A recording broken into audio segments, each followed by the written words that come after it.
Hey, it's Conrad Thompson, and you're listening to What Happened When? With the voice of your childhood, Tony Schiavone. Tony, what's going on, man? How are you? Conrad, what's up, man? How you doing? Is this your George Napolitano? No, that's how you doing? I got you. Doing? How you doing? Hey, look at the bug, buddy. He's just hanging out. I closed the gate. Not going to have the beagles fight in the background here because anyway. Man, I'm great. I'm excited to be here. It's been an interesting week or so in the week of professional wrestling. Lots of news and notes going around, of course, mostly on the WWE side, but hey, we should mention you guys had a heck of a Rampage, a heck of a Dynamite, and more importantly, a heck of a Collision. I really enjoyed that FTR and House of Black match, and it feels like you guys have been putting on some great shows lately. And of course, we're all sort of looking towards Greensboro. It's going to be here before you know it. I know it looks like on paper, Sting's last match has sold out a few times, but you guys keep opening up a few tickets for production kills. What do you think the total capacity is going to be there for the Stinger's last dance at Revolution in Greensboro, Tony? Well, I think it's going to be over 15,000. I know that. And the building holds, if I recall, and I haven't looked it up, but if I recall, the Greensboro Coliseum is a gigantic building because it's kind of been the home of the ACC tournament for years. And they opened up, actually years ago from the Greensboro Coliseum that I used to go and watch wrestling in the 70s is much same building, but it's much bigger now. They increased it. I think they put another level on it.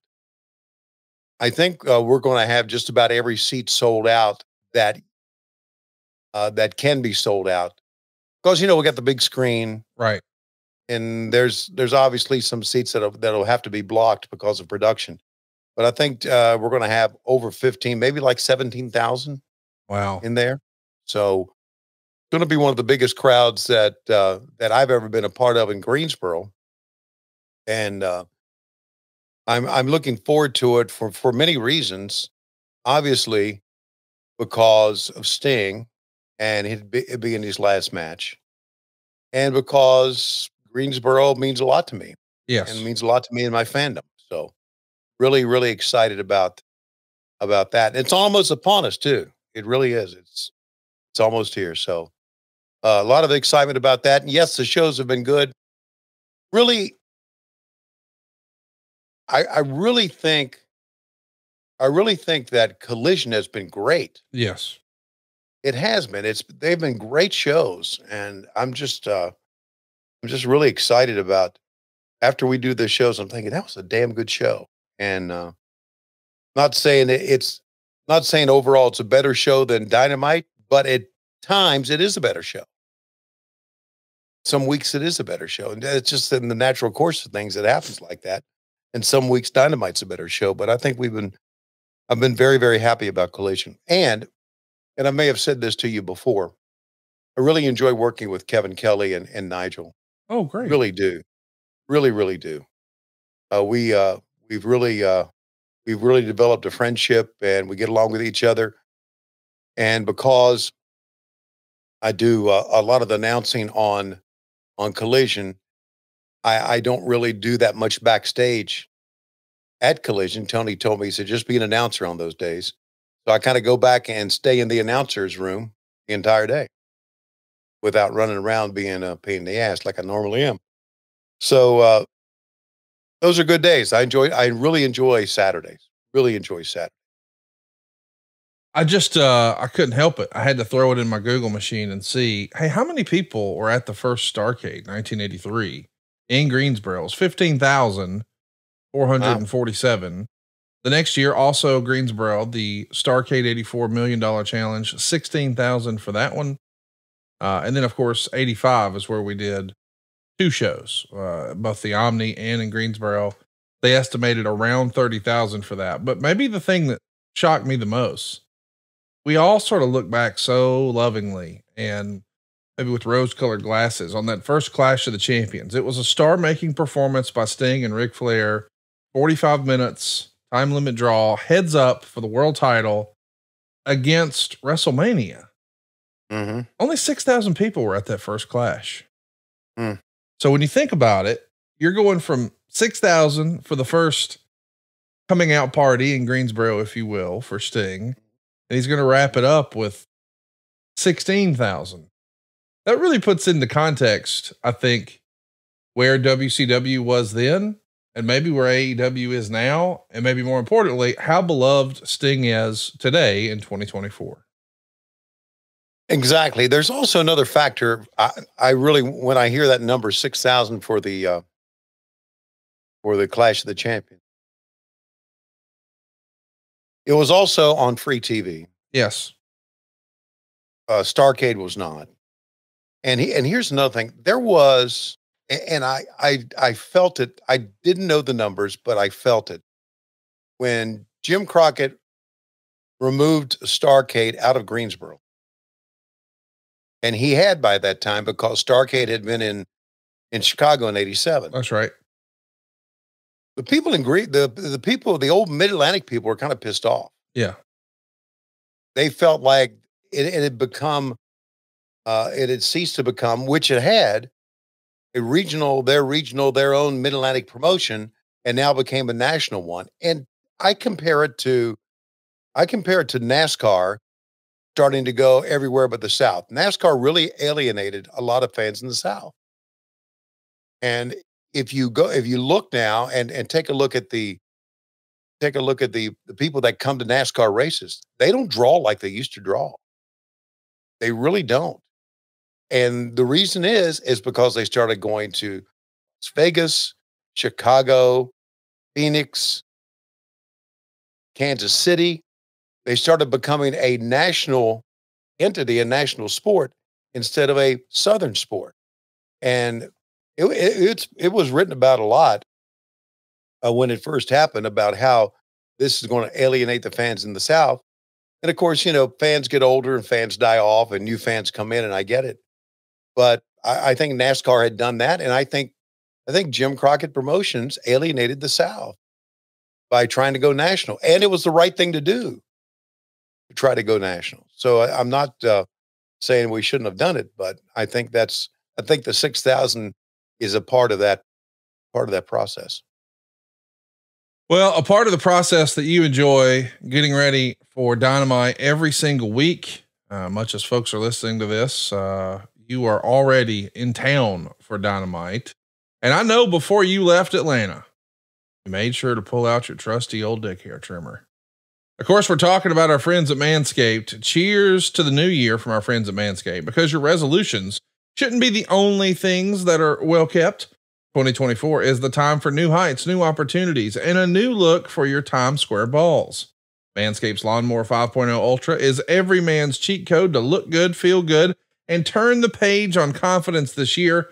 Whether you're looking to maintain or trim or go for that clean shaven look, this trimmer has you covered.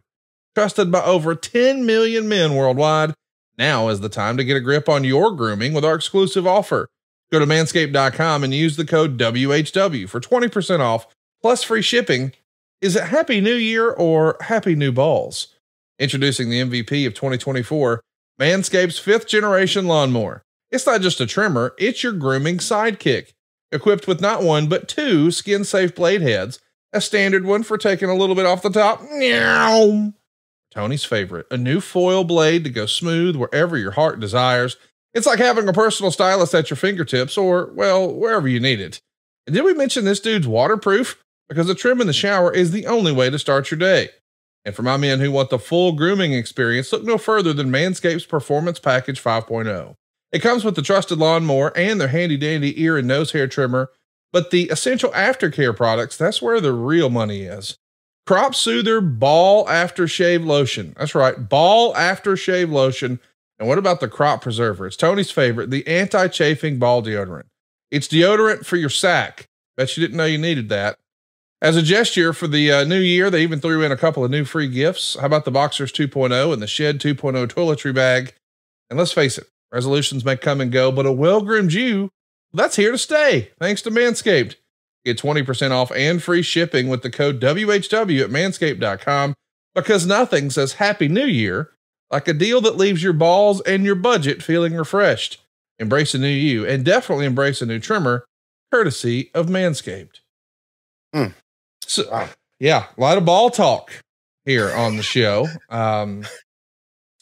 Soon enough, we'll be talking about how to get your PP hard too, because it's WHW and that's what we do. But Tony, we are having a lot of fun as we celebrate 40 years in the wrestling business with you. And we've been watching some old classic moments. And today we're watching an old Nitro.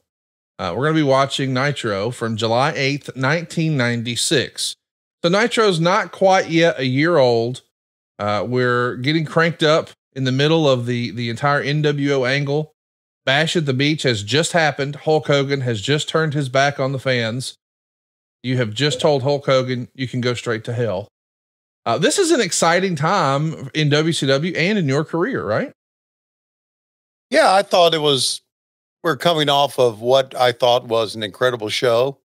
What I thought was, and when we go back and we look at that, and we've looked at the turn by Hulk Hogan at Bash at the Beach. It was maybe one of the best heel turns ever. Yeah. Maybe the best heel turn ever when you think about who Hulk Hogan was up until that time. And we went back and we looked at it and we thought, holy shit, he did a great job on that. He really dove into it and became a Hollywood Hogan. And obviously that set the territory on fire, as the old guys would say. But it was a great time. It was a great time to be in WCW, and I felt really excited about being a part of it. We had a lot of fun back then. It wouldn't last long, but we had a lot of fun back then. It was a 15-year run for Hulk Hogan as a babyface. It feels longer than that to me, but I don't know. I guess that makes sense when you think about 1996 and you go back 15 years to 81. Okay. Yeah. But when I just think about 15 years then, like 81 to 96, I guess because I was born in 81, feels like forever. But like now in 2009, that didn't feel like that long ago. You know what I mean? Like it's weird how time changes as you get a little older, and we're getting a little older here on the show. So I thought, hey, maybe go ahead. I'm sorry to interrupt you. I've told you that story about how time does really change as you get older. Tell it again. Okay, I'll tell it again. I was talking to a psychologist one time about this. He said, the older you get, the faster time goes. And I said, how is that possible? He said, here's what I mean. When you are 10 years old, you're 10 years old, half of your life is 5 years. Yes. Okay. When you're 40 years old, half of your life is 20 years. So 20 years, when you're 40 years old, 20 years goes by about the same speed that 5 years goes by when you're 10. So it kind of makes sense, because the older you are, the faster time goes. So now you were 15 back in 96, right? That's right. Yeah. Okay. 15 back in 96. So half of that is like what? 7.5 years, right? Yeah. 89. Okay. Now you're 41, 42. 42. That's 21 years. Yep. Okay. So now 21 years have gone by at the same speed to you that 7.5 years went by when you were watching the show. How about that? Mr. Wizard. How about that? He lives to enlighten here on what happened when. That's what he told me. And I bought it. I thought, you're right. You're exactly right. So there you go. The older you get, the faster time goes. And if you want to feel a little younger, can we recommend Blue Chew? Let's just go ahead and get all of our genital talk out of the way up front. Yeah. Tony, what do you do when you want to get that ding dong real hard? What should people do? What should people do? Yeah. They should go to bluechew.com for more details and important safety information. I don't know why that tickled me, but it did. Hey, they're a day one sponsor for us, and they're still with us because it really, really works. We appreciate their support, and we know you will too. Think of it as like a hot tag for your wiener. Blue Chew is a unique online service that delivers you the same active ingredients as Viagra, Cialis, and Levitra, but in chewable form and at a fraction of the cost. And it's easy to get too. You sign up at bluechew.com. You'll consult with one of their licensed medical providers. And once you're approved, you'll receive your prescription within days. And it's all done online. So there's no visits to the doctor's office, no awkward conversation, no waiting in line at the pharmacy. The tablets are made right here in the USA. They prepare and ship directly to your door, all in a discreet package. Blue Chew wants to help you have better sex. So discover your options at bluechew.com. Chew it and do it. And we have a special deal for our listeners. Try Blue Chew free when you use our promo code WHW at checkout. Just pay the $5 shipping. That's bluechew.com. The promo code is WHW and you'll receive your first month free. Visit bluechew.com for more details and important safety information. And we want to thank Blue Chew for sponsoring today's podcast. Tony, I feel like we should go ahead and say right now, if you're looking for us to talk about the news, there's plenty of other shows that are going to be doing that this week. We want to be your escape today. So I'm not saying we'll never talk about it, but I am saying I had enough of it between talking about it with Eric Bischoff on 83 Weeks and talking about it with Jeff Jarrett on My World. How about we just watch a little wrestling and have a little fun today? Can we do that, Tony? Yeah, we can. We've got a lot of fans who have joined us so far. We appreciate Aaron Sheen being with us. We appreciate Greg Jacobson.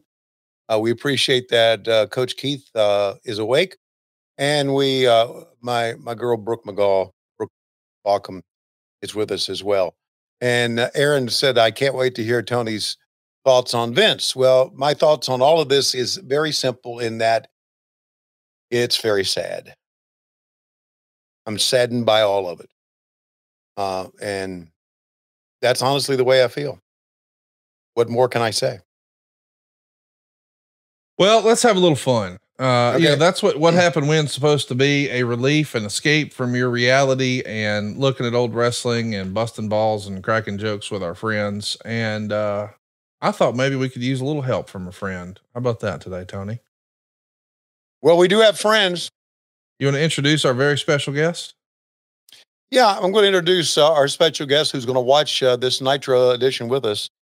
I didn't know Ethan until he started working in AEW. But man, he can wrestle, he can talk. He's a very talented guy that I've come to know and appreciate. I gave him a hard time. I give everybody a hard time. But he's one of our most talented guys. And anybody who's in AEW will tell you he's one of the most underrated guys that we have. Ladies and gentlemen, All Ego Ethan Page is with us. Hey now. Yay. Welcome to the program, Mr. Page. How are you, sir? I'm smitten after that introduction, but good. I'm doing good. Well, we appreciate you coming on and taking some time with us. And we're going to be watching an old school Nitro today together, July 8th, 1996. Yeah. Where were you at in your fandom here in the summer of 96, dude? I was full blown WWF fan. Okay. Yeah. If I have to be blunt and honest, WCW wasn't like huge for me.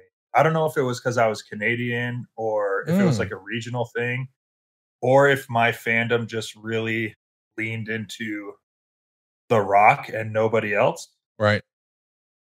Yeah. So for me, like I might be watching this episode for the first time. Oh, wow. Okay. I like that. Yeah. That's tremendous. I really think, I think when you say, and I believe there's a lot of truth in this, when you say regional, I believe a lot of fandom was regional back then. Yeah. Like for us, like TSN, I mean, even just now for people to watch AEW, there's a difference of like where you live, at least country wise, like how to be able to watch our shows. Back then, who knows? Like, I don't know where it was airing in Canada.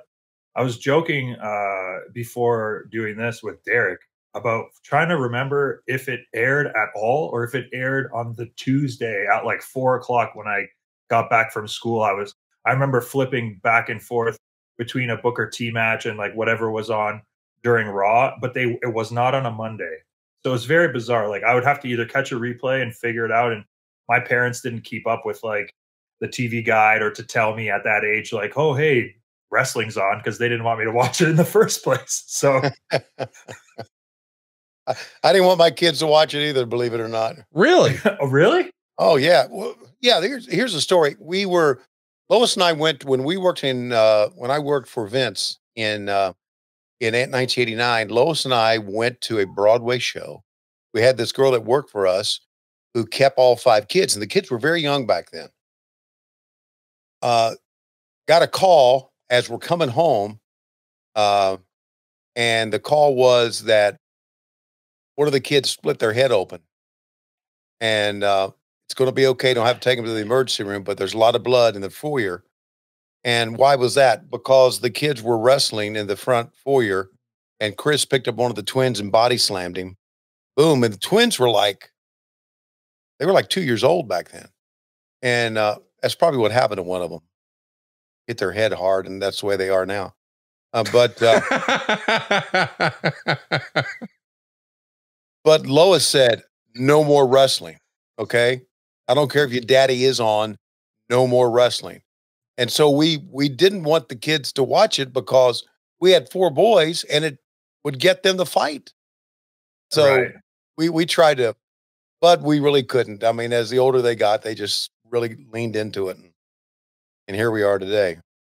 Do you think, sorry, I not to avoid pushing play on this, but do you think as a parent, because you told your kids not to, it made them want to more? Yeah, I'm sure it did. And I'm sure the fact that all the kids knew that, their dad was on TV and all that stuff. But, yeah, I'm trying to find the balance now with my 2 kids. Like my son is just throwing himself around. The thing I dislike though is he's not the one doing the offensive maneuvers. Mm-hmm. This invisible wrestler is kicking the crap out of my son. he's just throwing himself everywhere. He loves the entrances and all that stuff. So I'm like, oh great. Now my kids are obsessed with this. I'm like, if I tell them no, they're just going to love it even more. So I think I'm just going to be a little hands off and hope they find out they'd rather be a doctor. Yes. There you go. Yeah. Don't get into pro wrestling, guys. Well, it's what I told Matt Schiavone, that stupid. And now here he is. And now there he is. Too deep. Yeah. Too deep. Well, let's do it, man. We've got a very special episode here. The night after the wrestling world changed, Hulkamania seemingly has died. Tony Schiavone has told Hulk Hogan to go straight to hell. And this is the Nitro the next day. They were in Daytona Beach. They made the hour-long drive over to Orlando. This is the outdoor series of shows in Orlando. These are free tickets, about 600 fans who were here. And as a reminder, the reason this is happening the way it is the Olympics are in Atlanta. So a lot of the production crew that would normally be working WCW shows, they were actually working the Olympics, right, Tony? Yes. Great. Okay. If you want to give us a countdown, we'll press play here. No, hold on a second. That's a great fact check right there. Yes. Do me a favor. Fucking deposition. Ask me that again because my mind was wandering somewhere else. So you guys are doing a series of shows outdoors here in Orlando. And it's because it's the summer where the Olympics were being held in Atlanta. Exactly. So a lot of the Turner people were there. Exactly. And I'm going to tell you, this was our greatest time to be working for WCW. When the Olympics came and we closed up shop in Atlanta. Yep. And we moved our offices to one of those backstage, whatever they call them, quasi huts or whatever, or bungalows or whatever backstage. And we had free run of Disney World. Right. We actually did. This was the greatest summer that we had in WCW. So this was a great time. Really enjoyed it. And of course, we fucked it up as we did many things back then. We did a great job of fucking it up. Well, let's fuck it up together. Let's throw Rey Mysterio up against a vehicle, and let's have Randy Savage jump on a limousine, and let's bring in the police, and let's bring in the fire department, and let's spook the Disney people about what are they doing to us. And of course, that ended us getting us thrown off of Disney lot, basically. Ethan, you're going to love this one because we've got Rey Mysterio wrestling Dean Malenko here. This will be their third time facing each other in WCW. Dave Meltzer said this was the best match they have had together here in WCW. So there's some actual. So I think I've seen this match. Okay. Because I was a deep like internet dork, but only with music videos. So like I was part of message boards in my like teens that would edit together music videos because there was the only way I could really watch independent wrestling was all these guys capturing the footage, uploading it, and then putting together these like compilations. Yes. And I would take part in these like video editing tournaments That's cool. as like a teenager. And this match was huge. Like people would love putting together music videos of Ray and Dean's matches together. Yes. This is the one outdoors. Outdoors? Yes. Yes. Okay. Yeah. I've seen this is Gutbuster off the top. Well, I don't want to give a spoiler, but here we go. Oh, okay. All right. Sweet. Okay, Tony, you got a special countdown for us, or you gonna kick it old school? I'm gonna just do an old school countdown. I was wondering for everyone who's watching along, where did they go? Oh, Peacock. No, July they go to 8th, hell. 1996. You can watch along with us on Peacock. You want to find Nitro, July 8th, 1996. We know what episode and thing of that is? We do. It's July 8th, 1996. Season what episode? They'll figure it the fuck out when they figure out it's July 8th, 1996. Okay, guys, figured the fuck out in. I was like, I knew what you were doing, but I don't know because we're not watching it that way today. You and Okay. All right, get ready. Hit play in 3, 2, 1, play. Mine's thinking about it. There we go.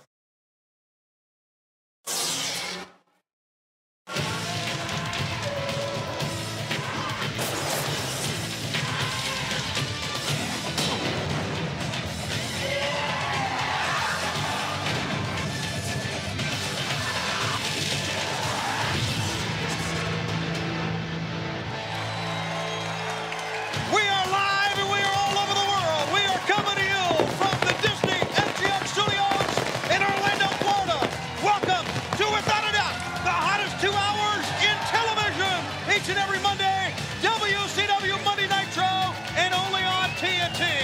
And hi once again, everyone, along with the living legend Larry Zbyszko. I'm Tony Schiavone, your host for the very first hour of this exciting 2-hour television program. Ladies and gentlemen, we are one day removed from one of the most shocking, one of the most startling, one of the most disappointing, disheartening events in the history of our sport.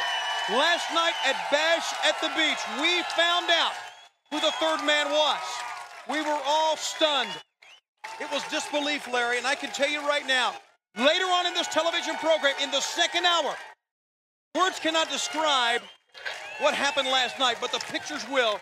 We will show you exactly what Hulk Hogan did to World Championship Wrestling and all the fans worldwide, Larry. You know, there was one adjective you left out. It was the word disgusting. I'm disgusted. It was an act of total unmanliness that I'm never going to waste my time commenting on right now. Well, we'll be talking about during the course of the program, and remember, in the second hour, the pictures will tell the story of what Hulk Hogan did last night. We began the program last night in great fashion as we had Rey Mysterio Jr. Let's take a look at some of the... So, Tony, these shows that start out in the daytime and then, you know, obviously it gets darker as the night goes on. What'd you think of that look for television? I liked it. I was for it. Oh, it was really cool. My God, there's a picture of the Disco Inferno. I'm glad we didn't show that. Oh, let's just throw a turd up here. Okay, Disco Inferno. By the way, Disco, for those fans of Disco Inferno, please let him know that I called him a turd on TV because he really is. Yeah, because he sucks. Okay, did I tell you Disco Inferno sucks? Okay, Now I tell you he had the least talent of anybody I ever worked with in my life. well, I don't know how to I'm tell sorry, you this, I got sidetracked. I'm sorry. I like this look as we're watching it right now. It was very unique. Yeah. And the fans were into it. And we had, not only that, we had, we're going to start with Rey Mysterio and Dean Malenko. Yes, we are. Yeah. And Disney always had a guy to help us, get the fans going, and a prompter, if you will. And so the fans kind of bought into it. And it was, look, Disney in the background, the WCW logo. It's pretty cool. So, what do you think about Rey Mysterio in a robe here, Ethan? I'm a little confused by it. I mean, I don't remember seeing that before, right? I don't think I've ever seen him in a kimono. Right. No. So I'm curious about the show. Like, was this part of Disney? If you were at Disney, could you just go, or was this separate? Like, you had to buy a ticket to go see WCW? Free tickets. Yeah, the tickets were free. They let you in, but they had a max that they would let in. Now, this was actually right at the entrance of the MGM studios. Right at the entrance. Yeah. Yeah. It's Hollywood Studios now, right? Yes. Okay. Yeah, this is so cool. I think it looks awesome. Right. And of course, we did the other shows. The other shows, the syndicated shows, we did actually on the set, the Hollywood set. They had a New York Street set. Mm-hmm. If you go back, you look at some of those old worldwide shows, and I think we did some nitros there too. And I thought they were cool because we would have entrances of guys walking, through buildings or through alleyways to get to the set. So I thought it was very cool. Ethan, I'm not a gear expert, but what is Rey missing over the kick pads? What would you call that piece of fabric that guys wear now to cover those kick pads up? Covers. Oh, just called covers. Okay. Yeah. like a sleeve, but yeah, if you're ordering them, they'd just be kick pad covers. I got you. So I don't remember seeing that exposed on him before. I hadn't watched this match in a long time, I guess. Yeah. Wow, Dean Malenko was so great, and obviously Rey Mysterio. It's so much has been said about him, but Dean Malenko is just fantastic. And one of the funniest human beings I've ever met in my entire life. Absolutely. You know, what's fun to think about too is this is a fun little trivia note. This is the first match for WCW after Hulk Hogan turned heel. Yeah. And it's also the first match in front of a free crowd. Said differently, there's a lot of people who are in these seats who probably aren't wrestling fans. They're just here because they're at Disney. So if you're trying to make sure that these people stick around and they're glued and they're into it and they're lively, I can't think of anything better to do to start than send them out there with Rey and Dean. Oh, absolutely. Fast pace, excitement. Yes. Sure. Yeah. A guy that you want to boo and a guy that you want to love. Yes. Yeah, this is awesome. Isn't it amazing, Ethan, that we look at Dean right now and you talk about how funny he is and what we know about him, and watch him now, how serious he was back then? Oh yeah, he was ice cold. Yeah, this is the Dean Malenko you're looking at right now is nothing like that serious face of his, nothing like he really is. It's just like unbelievable. Like when I watched Dean Malenko when I was younger, I used to just assume he was the biggest dickhead of a father ever. Yeah, that's right. That's right. Like, you're just like, oh, this guy is probably so mean to his kids. He just looks so stern. Yeah, in reality, he's a great father and a great husband, and the sweetest guy. Yeah, just. Meanwhile, Schiavone, who came off really likable, was openly and freely admitting here on the show he'd drop his kids on their heads. Oh God, these guys are just. And here's one thing about Dean Malenko and Dean working together, Ethan. They didn't go out in the ring prior to the show and go over their shit. Oh God, here we go with this again. They didn't. No, they didn't. And I'm not shitting on guys who do that now, but you couldn't because the ring was out in the general public. So you couldn't go out in the ring and do this. Would you be okay? And this is not me being disrespectful at all. I promise. Yeah. Could I defend my peers? Yeah. Yes. We never get to wrestle. So our schedule compared to the guys back then, sure. We probably have such a high level of imposter syndrome because we only have like 2 or 3 matches a month if we're used regularly. Right. Whereas these guys were probably wrestling 3-4 times a week, maybe more. Absolutely. So yeah. So 100% these guys are world-class professional wrestlers. Yes. Yeah. But to be able to do it that often, of course you're going to be that good. Right. And you can tell it's that they've done it a lot. You can tell they've worked together before. Yeah. There's no question about that. And we don't repeat a lot of matches in AEW either. So to get comfortable with someone is kind of tough.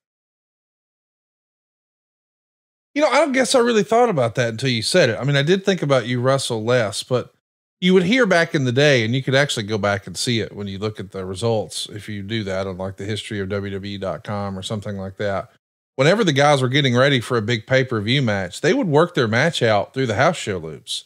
So by the time we saw it on a pay-per-view, that might be the first time that a television audience has seen it, but it might be like their 12th match. Yeah. And I think too, it's like you become more comfortable being yourself with someone when you're around them more. Yes. You're just a lot more looser. Like, I was fortunate enough to work with Hook on every house show we did with AEW to build up to this FTW rules match we ended up having on Rampage. It's one of my favorite matches I've had in AEW, maybe my career. Right. And it's because we got familiar, and it was almost like you build this like trust. And then there's a instinct that you build with your opponent that's just kind of like an intangible that adds to the, I guess, element of the match. Yeah. Oh, what the? I'm sorry. That brainbuster on the floor just ended my career. I was going to say that we need house show matches. Now, I know wrestlers are not looking forward to wrestling every day of the week again, but we need them. Who cares what the wrestlers think? we really need them. We need more house shows, not necessarily to try to put some more cash into the company, hopefully, but also just to give wrestlers a time to work with each other. You're going to have better matches on TV. You really are. 1,000% better matches. And Claudio actually gave me like a little piece when we were in Huntsville doing the house show, maybe like a couple months ago, maybe last year or late last year. He was like, "Hey, I'm glad I see you on all these house shows, because when we come back for television, the fans that came today that got to see you will appreciate the fact that you came through for this, and they'll be there for you when you come back for television." And I was like, "Whoa, yeah, you're building a relationship with all these fans across America doing all these events." So anytime we bring those house shows back, give me a call. My gosh. Oh, Ray missed that series of moves right there. How he got Dean to the outside, crazy. And then the springboard where he just ate shit on the concrete there. My goodness. Amazing. I heard Tony, I don't know if this is real. I mean, I might be misremembering this, but I think those Nitro ring mats with the flames printed on them that we're seeing right there, I think somehow those wound up with Jeff Jarrett and TNA. Really? Yeah. I think the first TNA show was using those same mats, just flipped upside down or something crazy like that. See the fans pop, the fans who basically are not your regular fans, just pop for that Hurricane off the top. Of course. Oh yeah. I mean, look at all the women right there. That's how you know, respectfully, this is not your regular wrestling show. Those are moms. And usually when there's moms at a wrestling show, it's because their kids are there. Those were moms. Oh, here we go. Your move, buddy. Oh, the best. Oh. How do you do that? My God.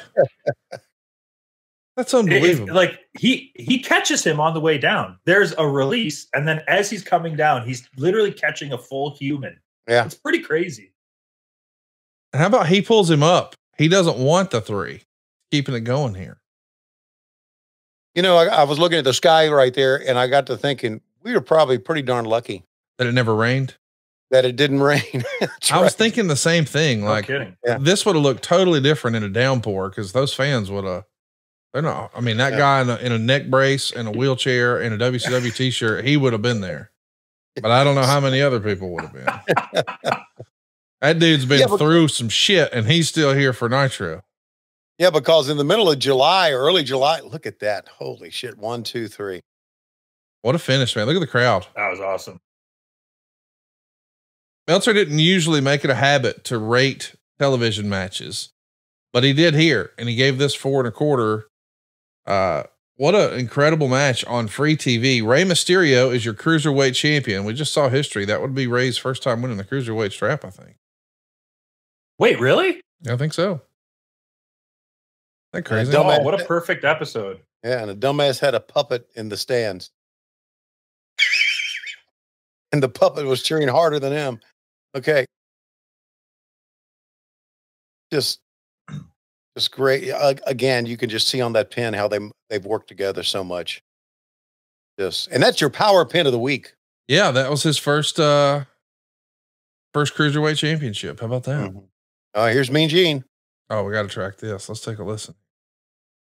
Later on in the show tonight, they're going to be locking up the winners, by the way, on August the 10th, the next WCW pay-per-view, Hog Wild. One of these teams will be meeting the Harlem Heat for the WCW Tag Team title, Scott. You know, Mean Gene, I can't agree with the way Harlem Heat won the belts or how they beat us last week when Colonel Parker hit my brother in the head with the cane. But if we had to face the Nasty Boys tonight, hey, shut up, fatso. I can't say I like the way you guys act. I can't say agree the way you guys look. But I do respect wrestling ability. You guys been champion before, so have we. Tonight, we're going to see who the better team is. Hey, I don't care, and Knobs don't care about your stinking problem with the Harlem Heat. All I care about is me and Knobs winning that match tonight, and who's going to get that title shot. You've been down Nasty Boulevard before. You walked it. You know what it's about. I know you can fight, and we ain't backing down. That ain't an interview out there. It's Nastyville. Hope you're ready. Now keep talking. I'm not your other. I don't think it's Nastyville. Come down to the dog pound and get down where it gets real nasty, boy. You see, my nose is to the ground. I smell them. I smell the heat. I'm coming after you, boys. The heat's on the hard side. I got you. Nasty boys, you're getting away. It's just something very gonna be personal. All I know is they're in for one hell of a match. Because us guys getting together, it's going to be 4th of July all over again. We respect you. You respect us. Thank you, gentlemen. Why do we get in the middle of a mess like this? These 4 men are going to be meeting later on here when WCW Monday Nitro continues on TNT. Yeah. You know, turns out maybe scripted promos ain't that bad. Little script every now and again, never hurt nobody. Yeah. Rick Steiner could do a hell of a promo and not say a damn thing. Gotta get you. Glaciers. Oh, it's dude, Glacier and listen to it too. Okay. In each of us burns the fury of a warrior. Glacier. Can you imagine trying to start this gimmick at the same time the NWO is getting going? I feel so bad for Ray Lloyd. My God. Me too. Ray's a good guy. That whole thing was because Garrett Bischoff loved Mortal Kombat. You know what? I love that. I love the fact that Eric was like, you know what? My kid loves this stuff. I'm going to give him something to cheer for. That's amazing. Yeah, it is. Do you remember the Schumacher Batman movies, Tony? Yes. Yeah, I sure do. That Glacier package reminded me of all the close-up shots of like the Batman nipples and the butt cheeks, like as they're like cutting through the outfits. That's right. Exactly. Like the opening sequence. What was that of the Batman and Robin one? Yes. Yeah. Where they're getting changed to leave. Yeah. When George Clooney is and Chris O'Donnell getting, absolutely. Okay, look at this. I mean, walking gimmick and a half. I mean, full blown airbrush suit, airbrush tie, Oh, the suit has tails too. Of course it does. I mean, Jimmy Hart just putting in work here, but how would you describe the look for Ray Traylor here, Tony? He looks like a biker, I would think. I know you're looking for something funny, but I ain't got anything right now. I just rewatched The Sopranos, and it looks like he's doing his Vito impression. Okay. Well, I mean, it's so random that he's here getting in the wrestling ring with a motorcycle helmet. And I don't know. I mean, I've never wrestled, obviously, but leather pants, I don't know if that is something I would want to do. Where are you at of leather pants for tights here, Ethan? Oh, I'm a hard no on anything that's going to make you sweat more than you have to. Right? Yeah. Well, look at Bobby Eaton suited and booted right there with the double breast. Look at. I just laugh every time Regal comes into the ring. How could you not? Just tremendous. And then, of course, you know, the I guess it's Jeeves. That's what they called him, if I recall. That was also Wildcat Willie, the guy that played Wildcat Willie in the suit. So they gave him something else to do. And I guess he was looking for another payday. Hey, and good for him. I'll be honest. I had WCW was dead and gone before I even put together that Wildcat Willie spelled WCW. Never crossed my mind. Yeah. Oh gosh. They're showing scenes from Bash of the Beach. Yeah, that was some sort of silver dollar match on a pole. Yeah, think about that. A sock full of silver dollars on a pole. Mm-hmm. Kevin Sullivan had the good weed in '96. I mean, silver dollars. What in the world? Hey, so you know there's a slam that some of our wrestlers do now. We call it the Boss Man Slam. Oh yeah. Right. There was one night on Collision. I said, and it's a big Boss Man Slam. And Tony got me here and said, you can't say big boss man. And I said, I was saying big, comma, boss man. So next time, put a comma where it doesn't belong, like it's an early edition of the Observer. So now I'm just going to say, what a boss man slam. I'm not going to say a big boss man slam anymore. Dude, you know what? It's available now. Never will anyone else ever say, what a maneuver. So you can take that if you want to. It is out of rotation now. Out of rotation. Yeah, I guess it is. I got to tell you, I was maybe in the minority, but in this era, I just loved watching Hugh Morris, a big dude who could do a moonsault and his explosiveness. I just thought, hey, this is a good character. I enjoyed him. I would have liked to have seen what he could have done in like an ECW or something like that with Paul Heyman, but didn't work. Didn't happen. I guess his biggest push was when he was General Hugh G. Rection. Yeah, boy, that was a great time of WCW. Peace. You never trained under him, did you? No, I didn't. Oh God, the Beagles are here. You're going to see dogs fighting in the background. Not there, but in my. See, there they go. Jesus. Anyway, that's my life.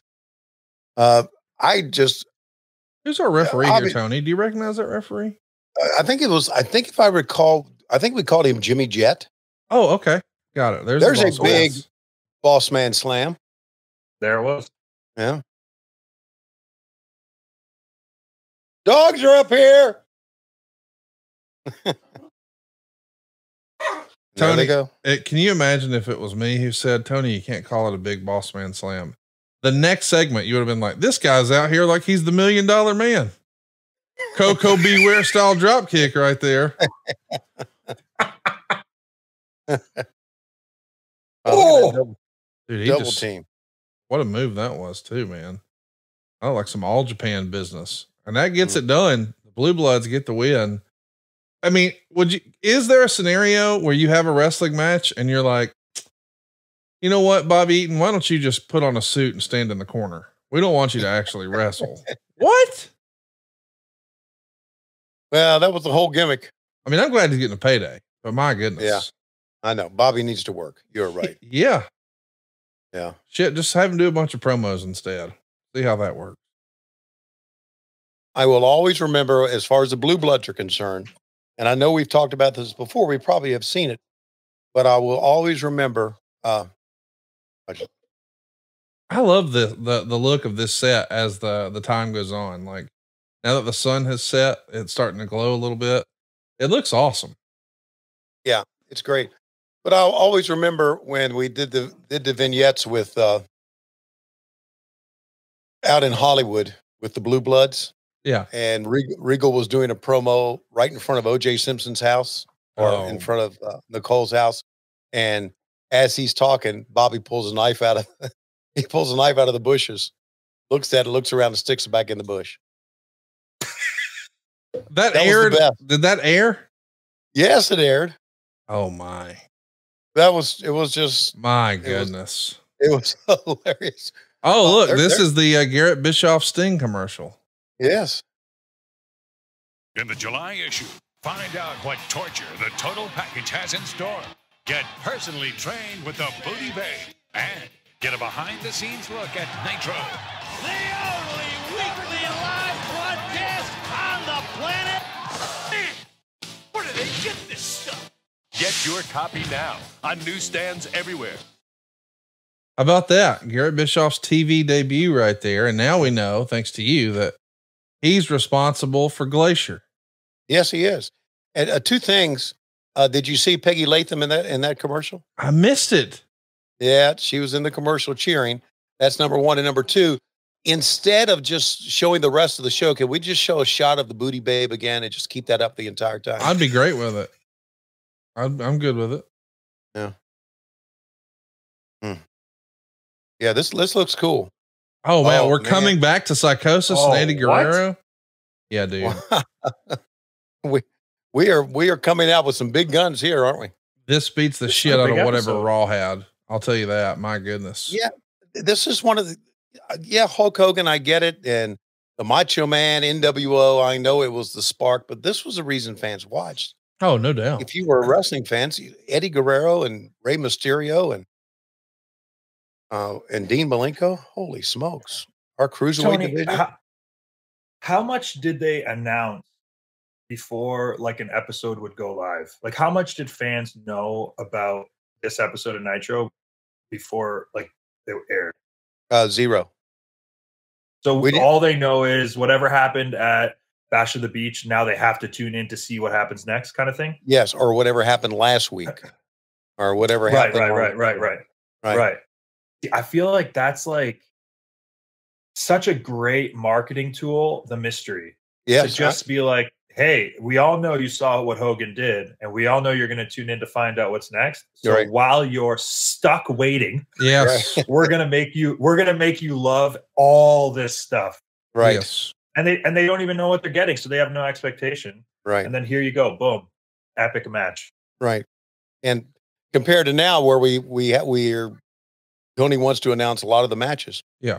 And right. Yeah. And I'm not so sure I always agree with that. I mean, if it's a gigantic match, yes, and something you've never seen, but sometimes I think we announce too much, but that's what he wants to do. So we do it. And look at Eddie go. I just want to give you some context here. Well, you weren't watching this, Mr. Page. Instead, you were watching Monday Night Raw, which featured the Ultimate Warrior beating Owen Hart by DQ when Davey Boy interfered. Savio Vega would pin Justin Bradshaw. Brian Pillman would be shown taking a swing at Savio with his crutch. We've got Davey Boy Smith tagging with Vader to take on the Godwins. And that was your Monday Night Raw. Wow. That was all of it? Yeah. There were some segments and skits and promos and things like that. Like Gorilla Monsoon announcing that the Ultimate Warrior was suspended because he was no-showing. And a closing segment with Shawn Michaels and Ahmed Johnson saying that their new partner, since Warrior's out, is Psycho Sid. That sort of stuff. But as far as matches, there's no comparison. Nitro had the better matches. No. I mean, just based on Ray alone. But now you got 82. Right. My goodness. I think those are my four cruiserweight, my four favorite WCW cruiserweights we've seen here. I mean, Ultimo Dragon, I guess he's on the list too. Well, you got to put Juventud on there too. Oh, that's right. Yeah. Yep. Really? No one's going to pick Super Callow? Well, I was hoping that Tony wasn't going to do what he's done before and try to besmirch the good damn name of El Dandy. But now this referee haircut and mustache combination feels like it is right out of like Clue or Mr. Potato Head or. Yeah, I don't remember this referee's name. I don't. Lord bless him. Somebody should have told him grow some signbirds or shave the beard. I mean, shave the mustache, something. Hey, you know, no guardrails at all. How about that? Yeah, I know. Isn't that something? And they're going to they're getting ready to do something like a moonsault here. Well, don't fall into grandma. Oh, my goodness. You know, also the matches here were sensational, but they weren't as long as the matches that we have now. Right. They weren't. We haven't seen a 2-segment match yet here, have we? I don't think you will. Yeah, I don't think we will either. I don't know, man.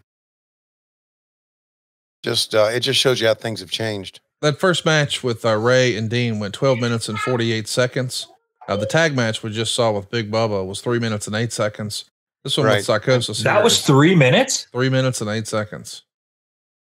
This seemed longer, didn't it? It sure did. It really did. Yeah.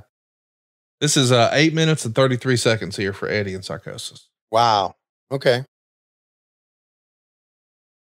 Yeah. Well, is that bell to bell? Yes. Okay. Bell to bell. Okay. Yeah. Not the full segment, just the in ring. Okay. So we got, the Nasty Boys and Rick Steiner, and Scott Steiner coming up in just a moment. Then we got Ric Flair in there with Jim Powers, Chris Benoit, and Craig Pittman. And how about Sting and Arn Anderson? Still to come. That's on the show? Yeah. Wow. That's awesome. Yeah, I'm looking forward to seeing that one. Yeah. You know what? I haven't really talked to Arn in a long time. And I should. It's my fault. How's he doing, Conrad? He's all right.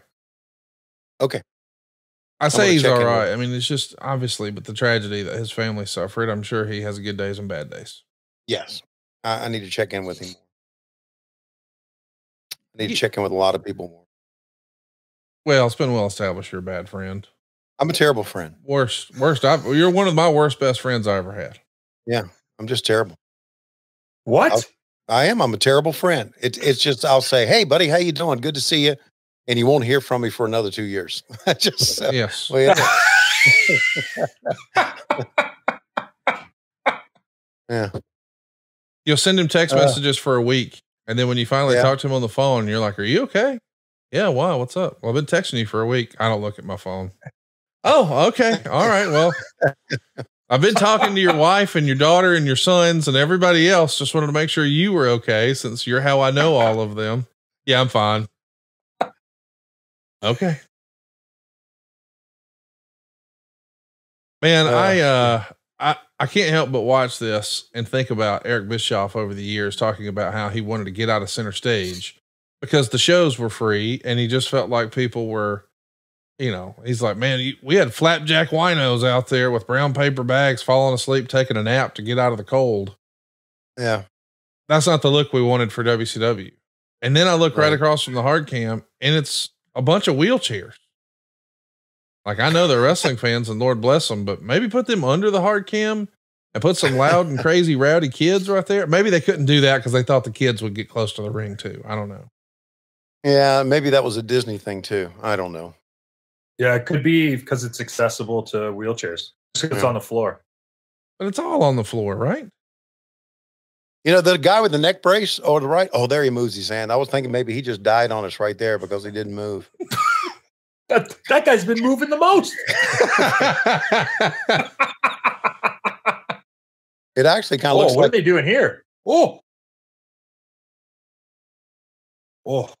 sorry.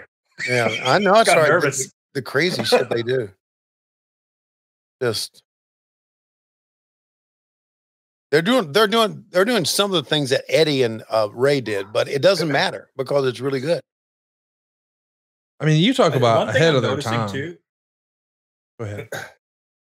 Sorry, Conrad. I didn't mean to cut you off, but no, go ahead. One thing with these guys, and even Dean and Ray, everything that they're doing looks like they're struggling to do it. Yes.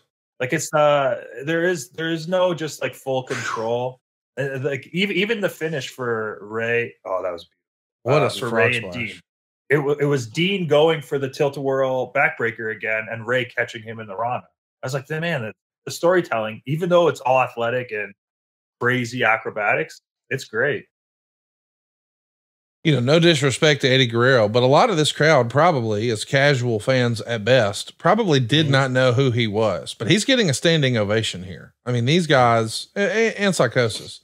I'm just saying, if you're trying to entertain a crowd of non-wrestling fans, these crazy costumes and these crazy moves and things that these guys can do, this is going to win over everybody. And that's, I mean, look at the crowd there just on the superplex.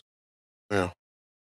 Bananas. It's just going to sound really corny, but do you ever just walk down the street and one of the street performers is so good at their job that you're just like, yeah, I got to sit and listen to this or toss some coins into of course, the case. Like they're just that to me, like if you're that good at any kind of art, you can make anybody fall in love with what you're doing. Yes. And Eddie was that good at wrestling.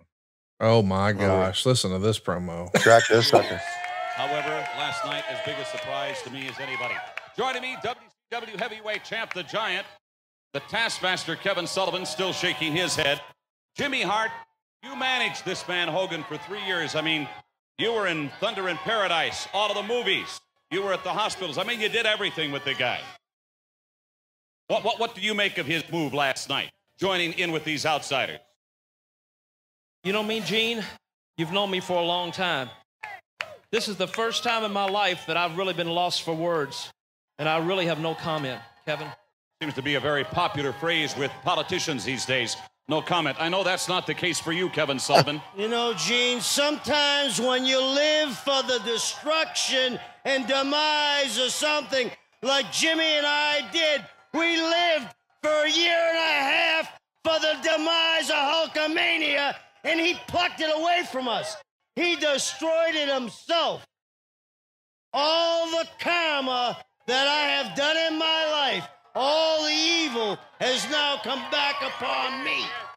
Every time I look in the mirror, I see Chris Benoit. And what I see in the mirror is a madman. And Gene, this new world order, Jimmy. Taking a look, by the way, at some of the footage involving that right now, Kevin. Oh, Gene, it's like Kevin said, there's a new world order coming, and you could be out of a job. Whoa, wait a minute. I'm going to be... Whoa. Before everybody goes and loses their composure, one thing you got to remember is, as long as I have this, the WCW World Heavyweight Championship belt, nothing in WCW can go wrong.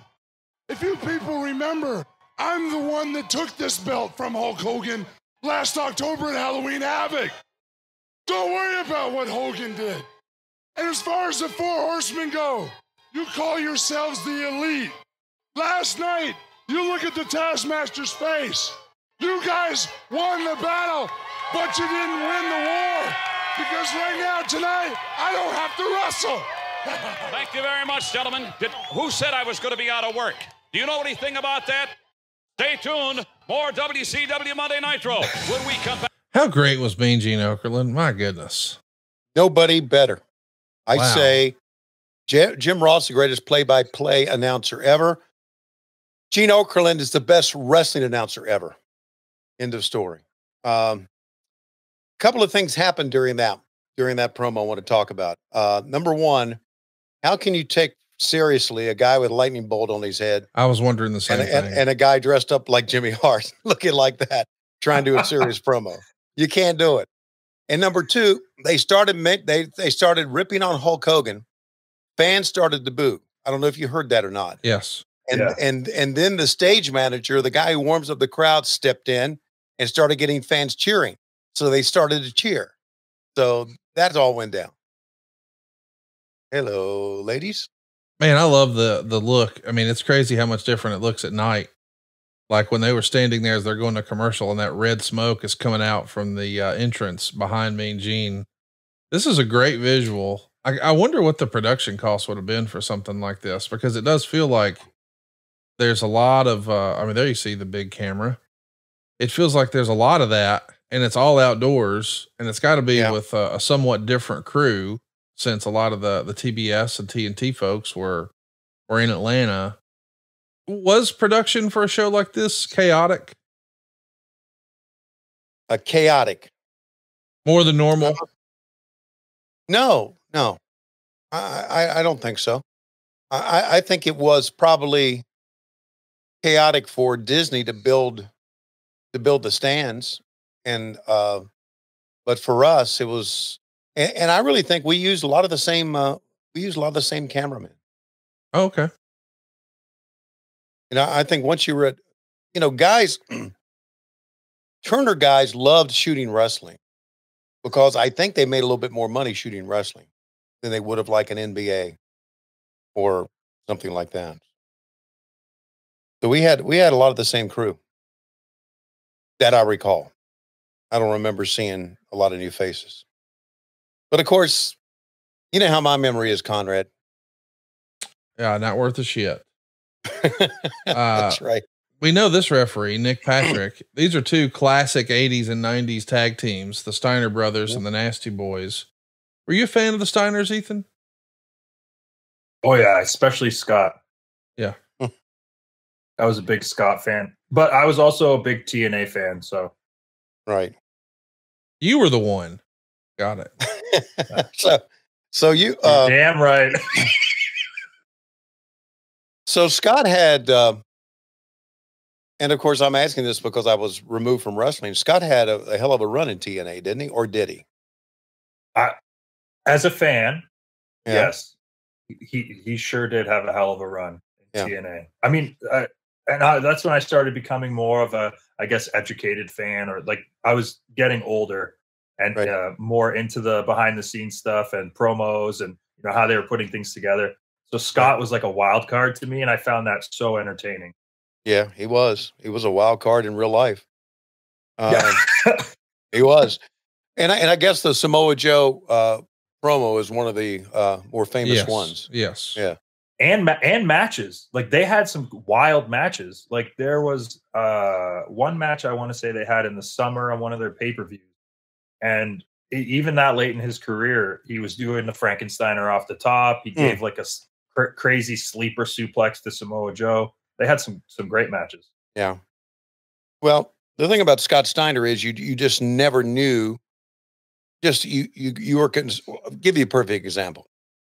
We had him at one of our STARRCASTs. Remember that, Conrad? Yep. And this was in the midst of Conrad calling him ham cubes. Okay. And so we had him do a run-in. We played the sirens, everything, do a run-in, and Conrad had a bad foot. Do you remember when you? Yeah, I was in the walking boot. Yeah, it was in the walking boot. And Conrad and I were there, and he hit the stage, and for a moment, we were really concerned for our life. We were. Conrad limped off as fast as he could. Okay. And Scott picked up one of those office chairs and threw it at Conrad. Okay. Yeah. Oh, and Conrad, you guys are hosting the event? Yes. You're the hosts? Yes. Okay. And then he comes out and he motherfucks everybody. Yeah. Okay. Oh.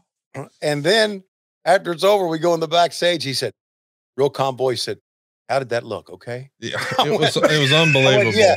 It looked fine. Oh my God. He just exploded onto the scene, and really we like, But isn't that what you want? Yes, that's what we wanted.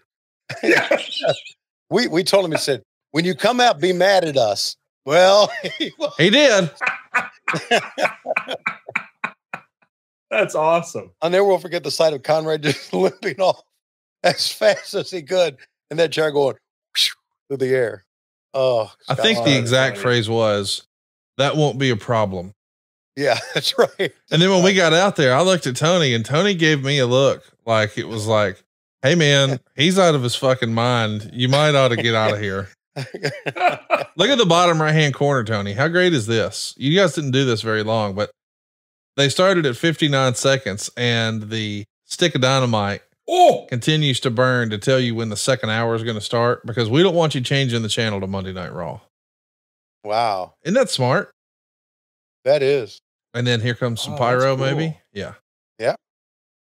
And welcome to the second hour. And this is where we brought Heenan in, I think, for the second hour. Normally. Yeah, there it is right there.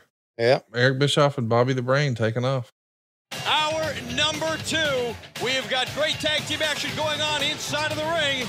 The Steiner brothers and the Nasty Boy, Scott Steiner now. He's in trouble. What'd you think of Eric as a play-by-play guy, Tony? I thought he was a good play-by-play guy. I thought that he talked about the other show too much. And I guess I was known for talking about the other show too, as it all panned out. But I thought when he started doing Nitro, he talked about what was on the other channel a lot. But I thought he was a very good play-by-play guy. I thought he was very good on excitement. What's going on over here on the right here? Everybody's taking a look. Eric, yeah. The face of professional wrestling has changed forever. This man Hulk Hogan made a statement that he changed the world. Oh my God. Colonel Robert Parker and Scary Sherry. I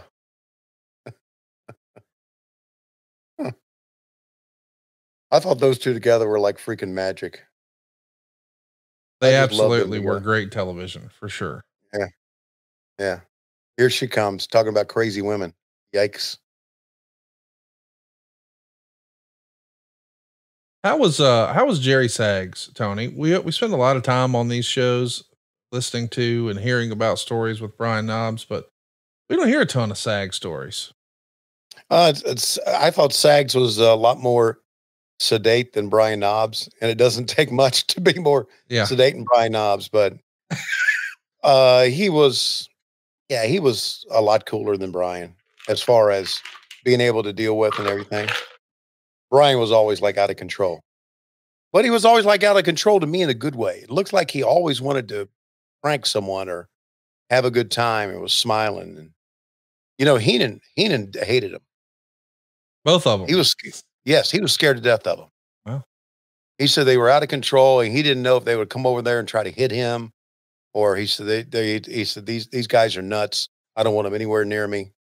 You know, and Bobby was because of his neck surgery years ago, he was very protective of being hit. And when we moved our table to ringside, he didn't like that at all. And of course, that led to the famous Brian Pillman jumping down and grabbing him on live TV. And when Bobby, that's right. And when Bobby said what he said, you know, what the fuck are you doing or whatever he said, Bobby was legitimately petrified. He was scared because he was always scared of his neck. Okay, let's listen to a couple of guys shout. Okay, here we go. All right. Jerry Saggs, I'm going to get to you in a moment. You took a horrible whack over the head. But what about this tag team situation? All of a sudden, life, as is wrestling, is all about attitude. And ours has always been nasty.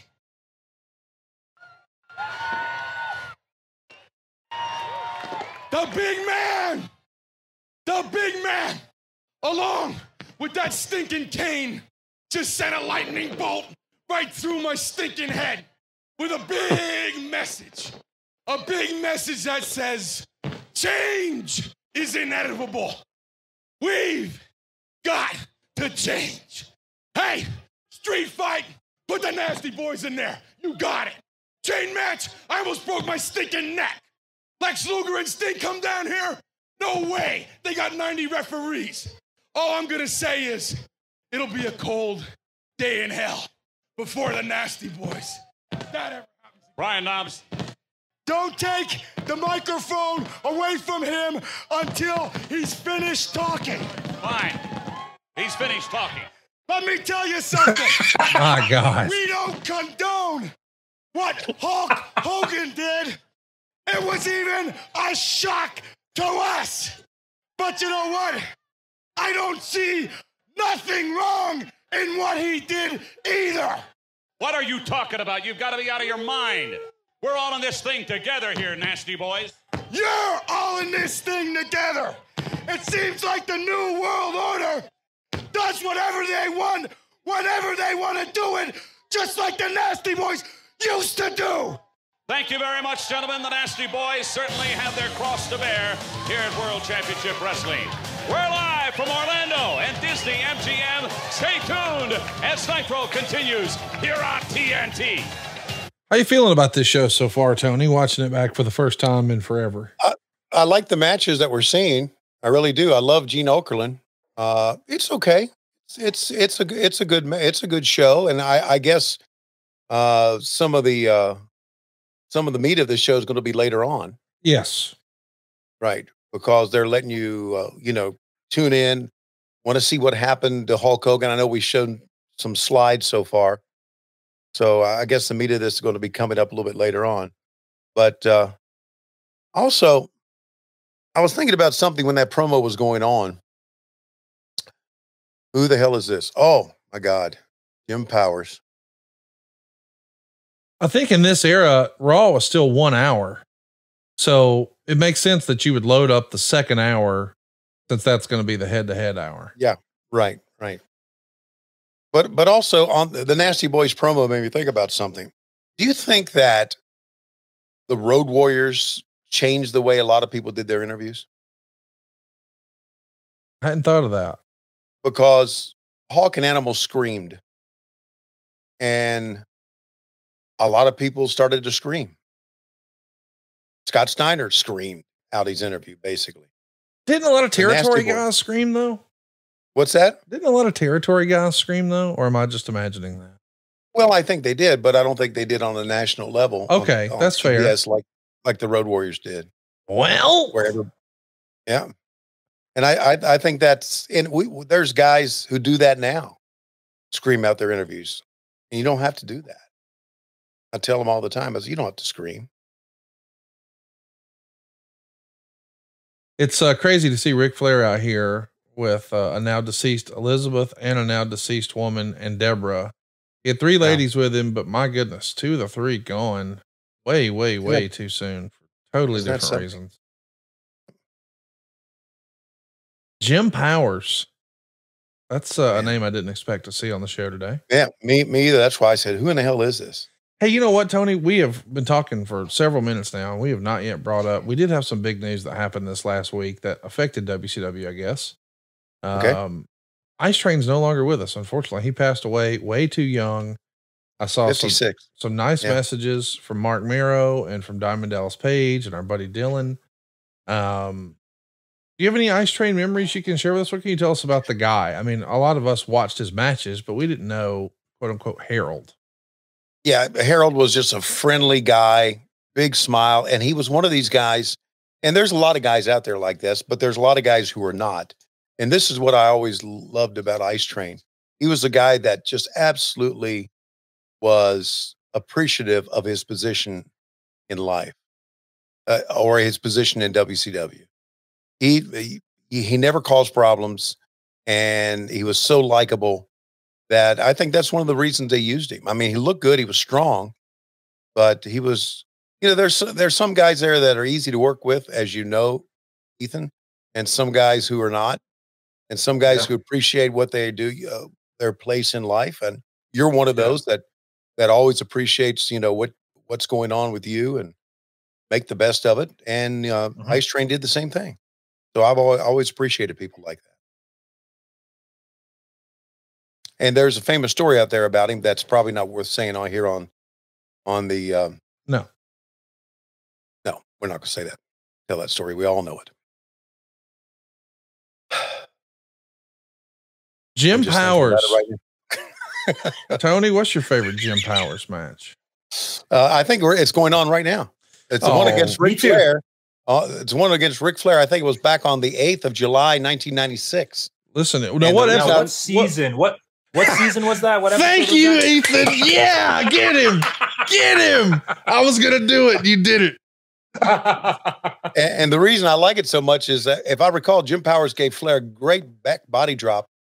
Okay. And Flair did a hair pull down. Oh, will you stop? I remember Jim Powers snapping back up, being pissed. And then Jimmy Jett, the referee, had to pull him away. So those are the things I remember about the match. I remember Jim Powers looking around, and I remember Flair looking at Deborah a lot, to be honest with you. Hey, let me ask you, Ethan, you were talking about the Samoa Joe Scott Steiner match you enjoyed so much at TNA. Does it make sense that that would have been Slammiversary 06? Does that sound right? Yes. Yeah. I just wanted to make sure I at least threw that out in case you are listening to this and you're like, hey, what match did he like? Slammiversary 06. And I want to say they had more than one. I think they had 2 matches. Yeah, I saw, believe it or not, they were involved in 34 matches together. Now, some of that's like multi-mans and gauntlet for the golds and tag matches and all that. But when you were saying, hey, it was a summer pay-per-view, I was like, okay, this has got to be the one. It was June 18th, 2006. Yeah.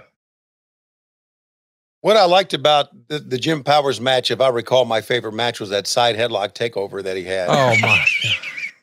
Into a side headlock. That was really well done. And I remember thinking, you know what? This is going to be a good match. I remember thinking that. As I hopped into a car and left Disney quickly after my time was over. I didn't stay around for the rest of the show. I think his last WCW match was Jim Powers, Pronouns Pal. December 15th, 1998. He put over Hugh Morris. So he was around that long. Yeah, he made it a little How bit. about that? Oh. And then that was his last match in wrestling until 2007. He came out to put a whooping on Tito Santana, I'll have you know. Right. Wow. Well, Jim looked pretty good. He had a great body, great look. But the problem with Jim was a lot of people look like that, right? I mean, he almost had a Scott Steiner type body in a way. Yeah.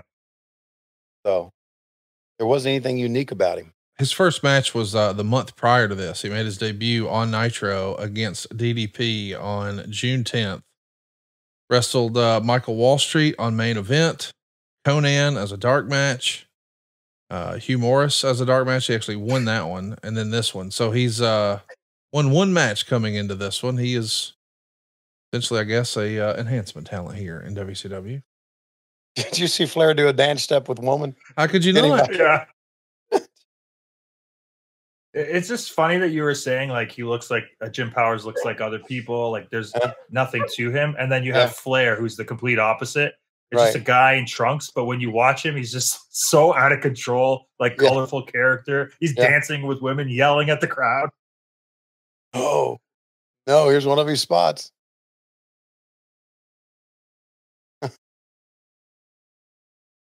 Yeah, Jim Powers looks like he could have been a member of High Voltage. Wow. Yeah. You know what? You might be onto something. He could have been the third member. Yeah, he could have.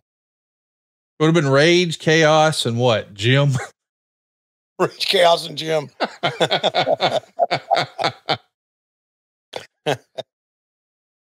Hey, can you imagine if the third member of the LOD, this is Road Warrior Hawk, this is Animal, and that's Larry.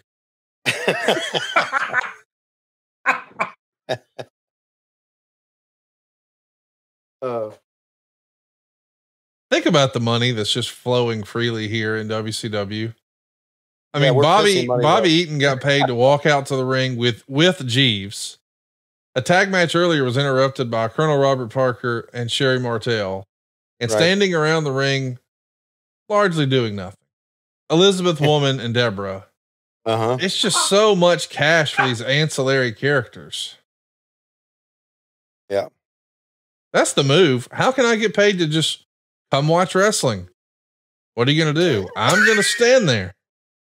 Conrad, We have a lot of guys who do that now. Well, I'm just saying. We do. Okay. Can we just blur me out laughing, please? Make sure I'm just, please. And I'm sure they have Please. that. I'm sure they have that in the WWE too. They always bring more people than they need. They do. Well, we should have got that fellow in the neck brace a check then.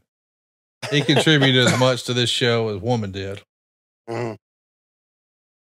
How would you rank Jim Powers' standing on the WCW roster? Like, where would he be? Way down low. Hard body low. Harrison era or level. It's just like, I like watching this stuff back, especially because like Flair is clearly, I mean, even back then, one of the biggest stars in wrestling. He just got his ass kicked for like 70% of that match. Yeah. And then just won. Yeah. It was great. Like, that's classic Ric Flair. No, for sure. But to me, it's like that's a great heel. Yes. Yeah. And that's why he was one of the greatest, if not the greatest of all time.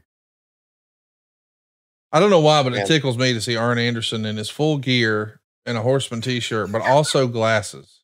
I know he doesn't wrestle with glasses, but it's like, you're kind of confused. Like, did Dad not finish getting dressed? Yeah, I know. Or is this guy about to whip my ass, or both? He took the glasses off. Let's listen to the promo here. They're off now. But personally, for me, woman, try restrain yourself. Joining me, the Four Horsemen, Sands, Chris Benoit, still U.S. champ from last night. Arn Anderson, I know after last evening, a lot of things running through even the minds of the Horsemen.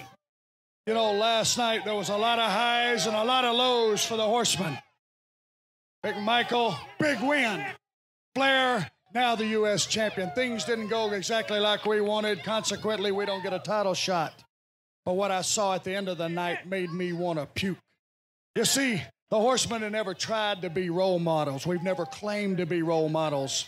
But there's a man out there that was his claim to fame, and there's a people all across this world that their very lives hinged on what he said. So what you did, I was one of those that with a vengeance went after you, and you know who you are. But it's not supposed to end like this. You're supposed to stand for something. You're not supposed to leave like a thief in the night, while everybody's heart that you stepped and stomped on last night are going to rise up to bite you and bite you real hard. Ask me, I know. Got a pretty good idea where that bite might take place. Steve Mongo McMichael, successful last night at the Bash at the Beach. Insider, outsider, just like the term Four Horsemen alludes to, my friend, the apocalypse is on the WCW. And it don't have anything to do with anybody else but the Four Horsemen. Thank you very much, Nature Boy. Excuse me? Who do you think this is? Jumpin' Jack Flash? This is 5 times All-Pro, 5 times a man. Show him the ring. And behind me, the Enforcer, AA, unparalleled. And outsiders, insiders, until you can heal the sick, wake the dead, and drive little girls right out of the head. Woo! Giant, giant, giant. There's a new champ in town, buddy. One that can go all night long, right, girls? Woo! Thank you very much, gentlemen. They are the Four Horsemen. They are alive and well at World Championship Wrestling. Stay tuned. More exciting action. We are live. Oh, there now. Like live from Orlando. Like Give it a rest, Flair. This is not the time or place. Man, was there anybody who did a promo like Ric Flair ever in the history of ever? That's the first time I ever heard him saying to heal the sick and wake the dead. Yeah. Ever. And you're not talking about Eric Bischoff and Bobby Heenan. Down, we're a little distracted. It's really hard to focus on the issues. Yeah, those two dogs. You know, you've got Sting. You've got the Macho Man, Randy Savage. You've got Lex Luger. And whether you like him or not, you've got the biggest man in the sport today.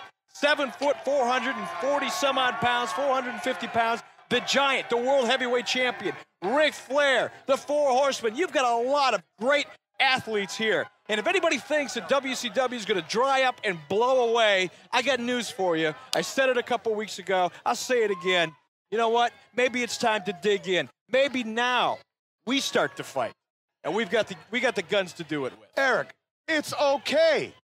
Nothing to worry about. We've got a lot of horses here. We got a lot of guns. Now we know who the third man is. We know what it's all about. It's going to be easy pickings. Let's not get down. Let's not. Ethan, what do you think of the NWO storyline? You said at the top of the program, you were more of a WWF kid, but when did you ever get into the NWO storyline or no? When it was finished. So like, as it's airing, no. Okay. Kind of like, oh, I'm getting into wrestling. I'm hearing people talk about stuff. Maybe I should go back and check stuff out. That's kind of my wrestling knowledge, I guess.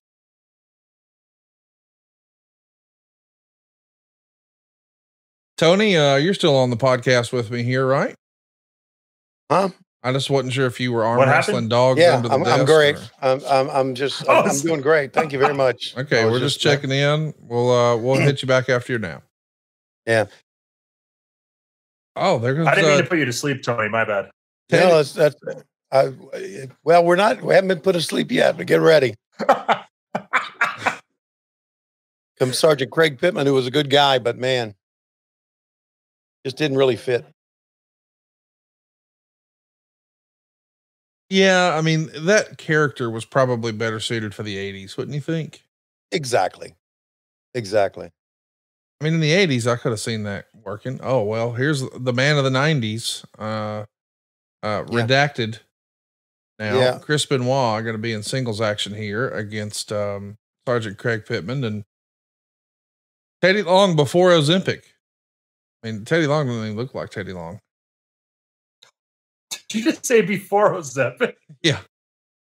I mean, oh my God. Teddy Long looks like half the man that he was here. He was eating good in the neighborhood right here. Yeah. Oh, well, you know, sometimes old age will do that to you. It'll thin you out. This is what we do, Ethan. We get our genital stuff out of the way right up front. Yeah, too funny. I know you guys were saying you don't like his gimmick, but can I give a shout out to the infantry? Because I think those guys are freaking awesome. Oh, for sure. Pretty similar. Yeah. I think they're great. But I know what Conrad's saying. This gimmick probably would have worked a lot better with the Sergeant Slaughter characters that we had. Yes. In the 80s, when it was America versus the Russians and blah, blah, blah. I mean, that was the style of storytelling back then. So, right. No, but to your point, the infantry, super underrated tag team. Yeah. I feel like they give a more realistic take on the character. And also that German that he just gave Benoit was insane. Mm-hmm. Yeah, Craig Pittman was a stud, man. He really was. But again, the gimmick was kind of like Ranger Ross's gimmick, right? Well, how about just a big slap in the back of the head? Oh my God. There is not much that would piss me off in the ring. That's definitely one of them. Oh yeah. Oh yeah.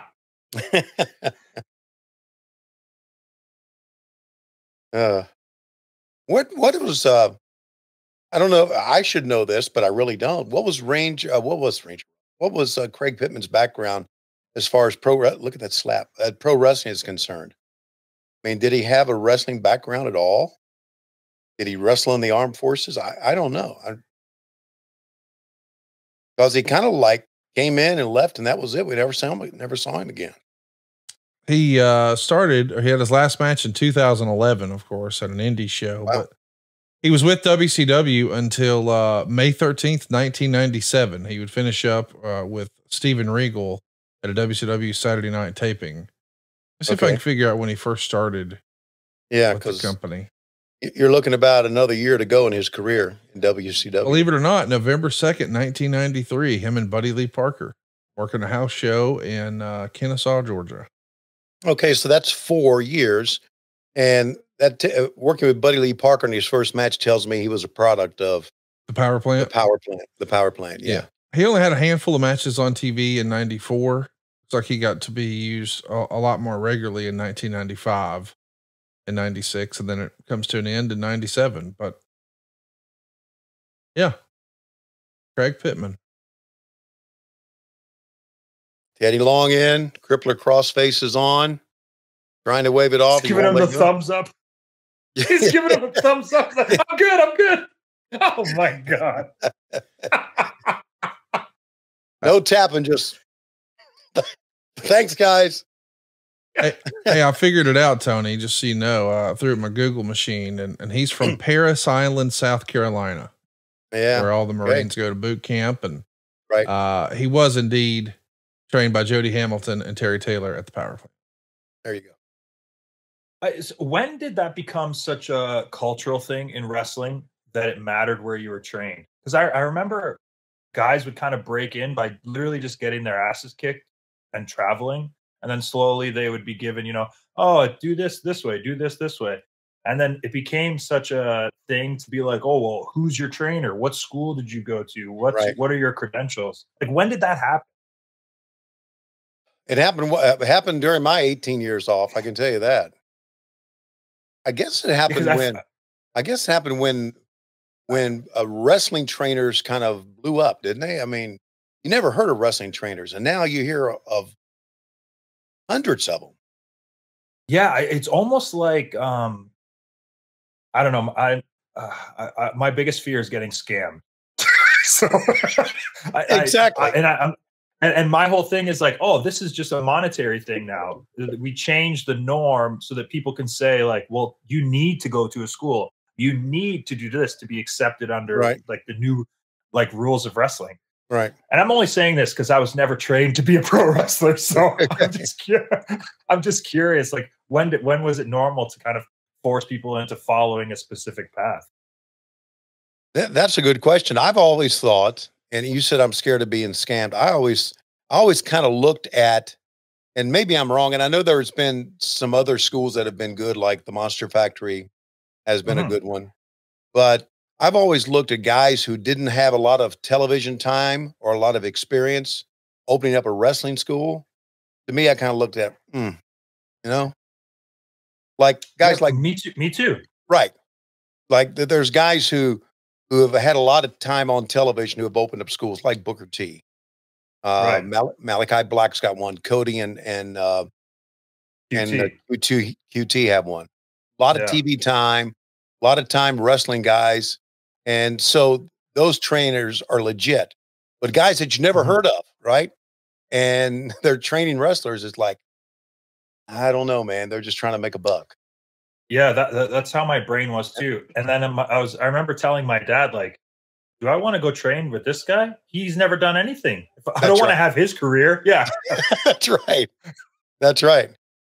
Because if you go with somebody who's on TV and someone who's been around, you're hoping that if you look good, they'll help you get booked. Yeah, or at least meet someone or go to a show and, you know, make some connections or learn something at least. Exactly. How about this the main event? It is. And what a main event it is. Okay. We got Sting and Lex Luger. And of course, we are going to get some comments from Hulk Hogan the night after he turned heel. So that's still to come. But it's interesting. We see Arn here rocking the black and silver boots, but he's got tape on that left ankle. I'm sure that'll be part of the match and part of the story. The third man in the ring is Nick Patrick, and my man in the neck brace is hanging tough here for the Stinger. Yes, he is, man. You know, from a distance, it kind of looks like Klondike Bill with a neck brace. I would ask how he hurt his neck if it was Klondike Bill, but I know the answer. You know the answer to that. Got it turned the wrong way or got it stuck. Somebody sat on it. Something. Somebody sat on. Klondike was still with us back then. So, but he would pass away about 4 years later. Tony, one of the old classic things I used to enjoy at wrestling shows are seeing the old ladies in the front row argue with the wrestlers. And there's a pretty famous meme, I guess, or GIF or GIF or however you want to say it, where Hulk Hogan in full NWO garb is arguing with a Meemaw in the front row. Did you ever see that in person and one in particular stand out more than all the others? Well, not an old lady, but an old man, and it's in my comic book, where my Uncle John hit Greg Valentine on the head with a cane. That was what a sentence. That is forever etched in my brain. You know, he had those 2 steel canes, right? Yep. That he walked with it like this, and had the cuffs for the triceps. He's walking like this, and one of those steel canes goes up, and Uncle John shook all the time. Okay, so we're at the other side, Butch and I at the other side, my cousin Butchie, the other side, and we see that steel cane go up, and it's shaking, and there's no doubt who it is. And I look, and it comes crashing down on Greg Valentine's head. So that's one that sticks out to me. But as far as an old lady, no. But there were plenty. I mean, there were plenty of them. Hey, we're promoting Glacier again. Yep, right in the middle of a Sting match. A little Glacier promo. It is a well done promo. I just think it's pretty cool. But it almost teases, like, to your point though, it felt like as a kid watching, it felt like this is going to be a Mortal Kombat type experience, but you can't really deliver on a video game experience with real human beings. Like, unless Glacier was going to start ripping people's hearts out and screaming, "Finish him," I ain't buying it. Right. Conrad, I was going to say, I think Vikingo and Commander disagree. Yeah. Well, yes, there you go.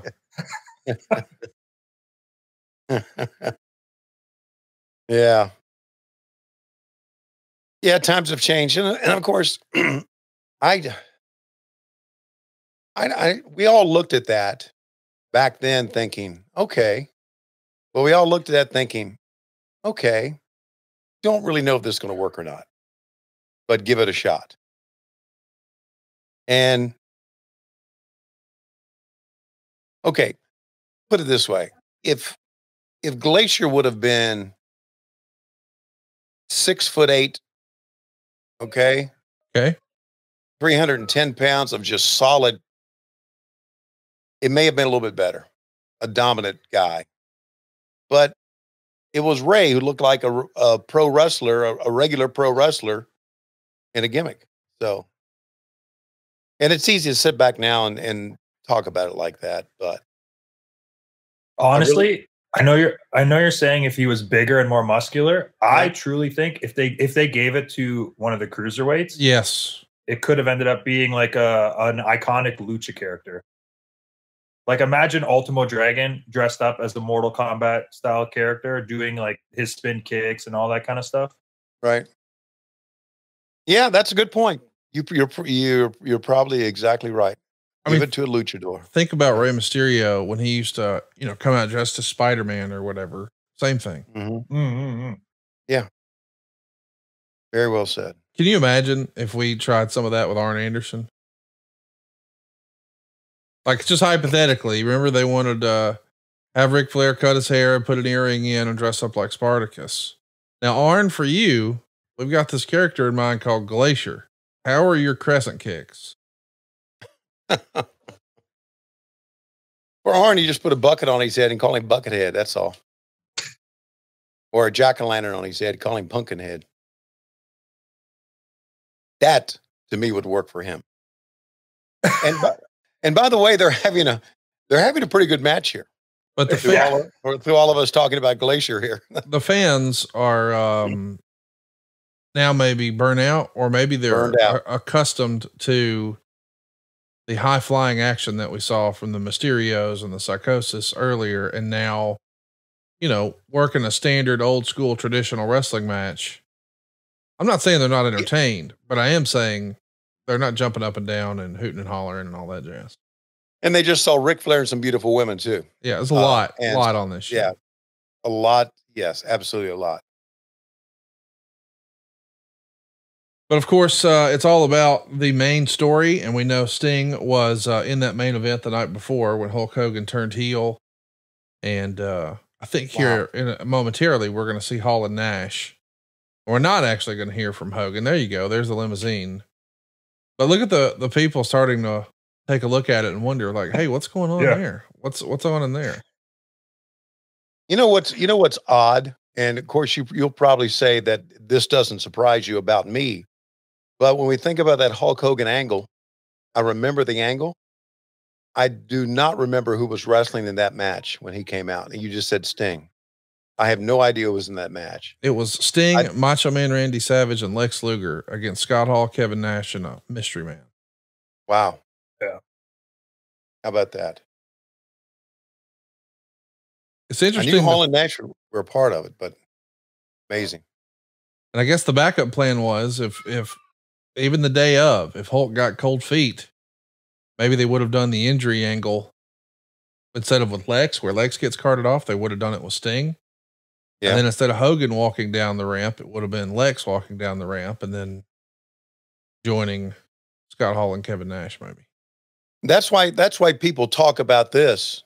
They say that Bobby Heenan gave it away, right? There's a lot of people that say that. I don't believe that though, because I don't believe that's not true. I can tell you that's not true because we did not know. Right. But Heenan did not know. I did not know. We did not know who it was going to be. And when Hogan walked down, we thought Hogan was going to jump him, and then somebody would jump Hogan, or somebody else would come down and jump Hogan. So we didn't know, and that's why. So when people think him saying whose side is he on? That's the line that they say gives it away. That's right. There's a lot of people who say, whose side is he on? Yeah. But if you listen to his commentary in the 80s in the WWF, Heenan was always acting like Hogan was a heel. Right. So there was nothing different there. That you couldn't trust Hulk Hogan. Yes. That's right. That's we did not know. And I've said that many times. And the outsiders trying to take over this show, those some bitches. There's Chief of Security, Mr. Doug Dillinger. It looks like Uncle Laser back there with his mullet. Let's track a little bit of the commentary, see what they're saying. And look at Arn Anderson. Savage is out. And look at Arn Anderson. They have stopped the fight inside of the ring. This thing. Now Anderson now going after Sting. I like that Arn used that distraction as an opportunity to cheat. Like, hey, we're all united against these guys. Yeah. No, we're not. I'm going to try to do a DDT. They go right to the finish, though. You had a question or something? Oh, yeah. Yeah. It's a stupid question. I asked the dumbest stuff. So the outsiders would always come out. I'm a huge Razor Ramon, Scott Hall fan. So like I would watch all their stuff. And there would be weeks of episodes that Scott or Nash would come out, and it's like he's wearing his kid's high school or local elementary school t-shirt, or it's like a t-shirt from like a strip club. I'm like, who's approving this wardrobe on this 8 million viewed national televised show where it's just like, oh yeah, I'm gonna walk out with this? Like who's like, yeah, it's a good outfit? Nobody. They just did what the fuck they wanted. They did. It's so crazy. Yeah. Wrestling is the craziest thing in the world. It is. It is. Now these days, we do put some effort into telling people, don't wear that. Of course. And sometimes they'll still slip shit on before they walk out. But back then it's just like, it was the wild, wild west back then, man. Yeah. But you have guys like that who are wearing this real world stuff. And then you got the Macho Man. The pro. The freaking pro, right? Buddy. Yes. The best. I love the Macho Man. Yeah, me too. The pro of pros, brother. And I say that and I tell stories. There's one time Britt and I got into an argument about this because I was trying to get her ready to do a promo. And she was dragging her feet, and I was trying to ready to get her to do a promo, and she was talking to somebody in the backstage area. And I said, listen, for God's sake, get ready. I said, when I worked for the WWE that one year, the Macho Man came in early. He got ready. First thing he did was he got ready. Then he went to catering. Then he did all this stuff, but he was always ready. And she said, this ain't the fucking WWE, and I ain't the fucking Macho Man. And I had to pop. It made me laugh. But she wasn't wrong either. That's right. But he did. That's the way he always was. Yeah. That's so awesome. Yeah. All right, listen up. We've got great news. We're excited to announce a new affiliate partnership with Fanatics and the WWE Shop. It's an easy way to support your favorite podcasts. Shop official WWE gear and apparel by using our special URL, shopwrestlingmerch.com. That's shopwrestlingmerch.com. Or if you're watching along with us on YouTube, just hit that QR code that's up on the screen right now and check out the description below for the link. We'll have it up on all of our socials as well. But you can shop with confidence for your favorite WWE superstar. Tees, hoodies, caps, championship belts, and more with the WWE shop. And don't forget to use our special link, shopwrestlingmerch.com. Not only do we get some great deals and some great swag, but it's also an easy way to support the show. That's shopwrestlingmerch.com. Okay. Want to track this? Because last night, you wiped out and trashed every single little kid, every single person that was a part of your life, that patterned their life after you. You told them to believe in the man upstairs. You told them to say their prayers and to take their vitamins. You told them to believe in themselves, and you know something? It's a good thing you told them to believe in themselves, because they sure as heck can't believe in you. By the way, and last but not least, to put the cherry on the top, all those little kids, you told them to stick it. No. You stick it, Hulk. You stick it. that is very strong.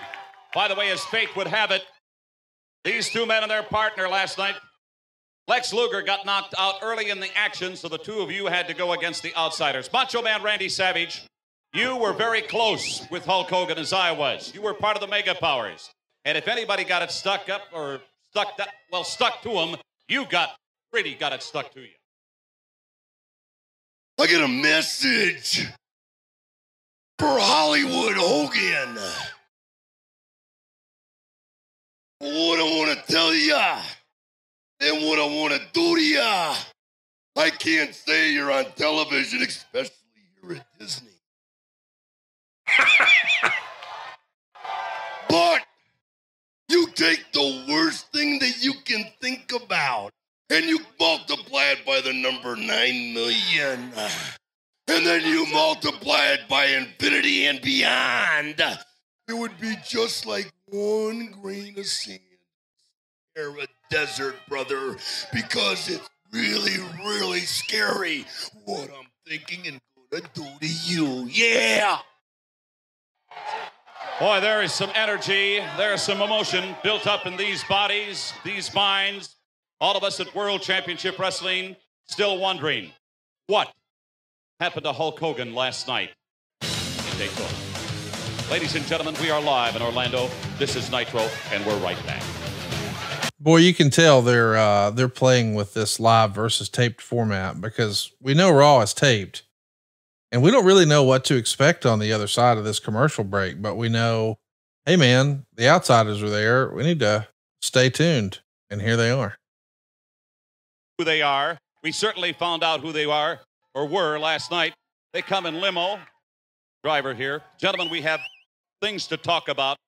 What transpired last night at the Bash at the Beach, first knocking Lex Luger out of action. It happened actually at the hands of one of his own men, Sting and the Macho Man, then continuing on. The surprise of the night we'll see a little bit later, just moments from now, right? Oh, so they're still teasing it. So Ethan, you're a big WWF guy.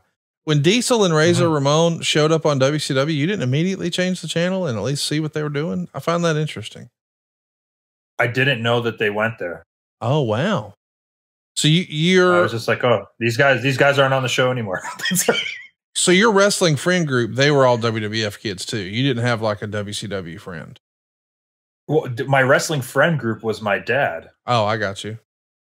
And then once I moved elementary schools, I want to say I was in grade 8. So maybe 13 years old is when I met anyone that knew anything about internet wrestling or like magazines and stuff like that. Wow. Yeah.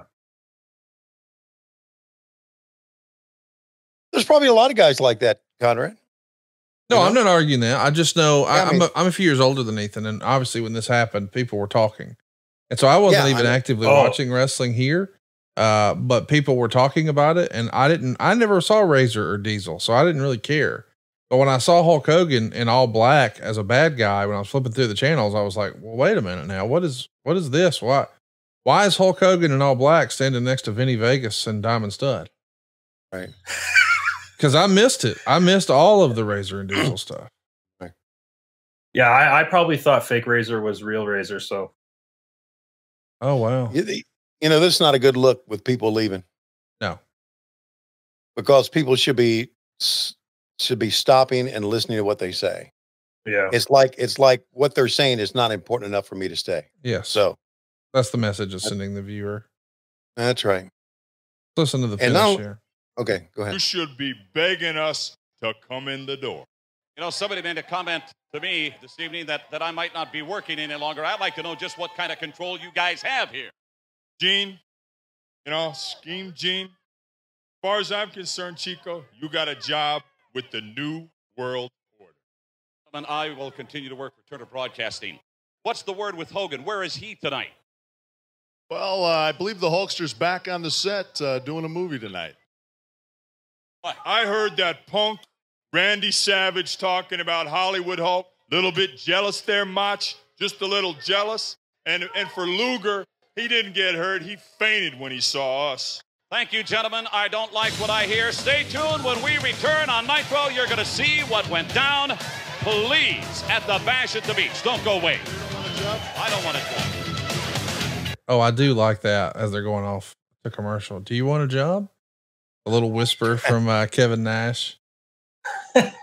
And now they're going to show probably still images if I had to guess. I mean, this will be the hard sell for the replay of the pay-per-view, right, Tony? In this era, you were doing Tuesday replays? Yeah, that's right. We're still doing replays, but we don't hard sell them like we used to back then. Right. And of course, the thought is here also, if this is the big turn that everyone talked about, you're going to want to see it. But you're not going to see it here. You're going to have to pay for it to see it. I'm really surprised. Oh, look at this. All of them came out painted. Didn't even remember that. I'm really surprised, shocked that Hogan didn't appear on this show. Yeah. I am. I just absolutely shocked. I guess they wanted to stretch it out. You know, I mean, they knew that we could just show the still images and push the pay-per-view replay and make people. I kind of love it. Week after. You do? You kind of love that? Yeah. In a way, it's almost like WCW is so confident in what they're presenting that it's like something psychological about it where they don't give a shit. That they're like, listen, we know you want to know what's next and you're going to watch next week. So here's a crumb. You're going to be happy with it. Wait and see what's next kind of thing. Especially because they're heels too. It's like, there's so many layers to it instead of the other way where it's like, here's everything. And you almost come off as you're like begging people to care about what you do. I like that. You're going to get a crumb and you're going to be happy with it. Right. Yeah, I guess in many ways it's. Is if you care about what happened, are you going to watch next week? Yes. Yeah. Right. For sure. Yeah, for sure. For sure. Yeah. How about that? And like throughout the episode too, just like writing wise, like they had, if you're really into wrestling, they actually had Hogan's friends give comments about what he did. Like you had Jimmy Hart, he was interviewed, he gave comments. Then you had the Nasty Boys, they were interviewed, they gave their comments. So if you're in the know, I guess you're like, oh, this is interesting. They're talking to people that know Hogan and he just turned bad.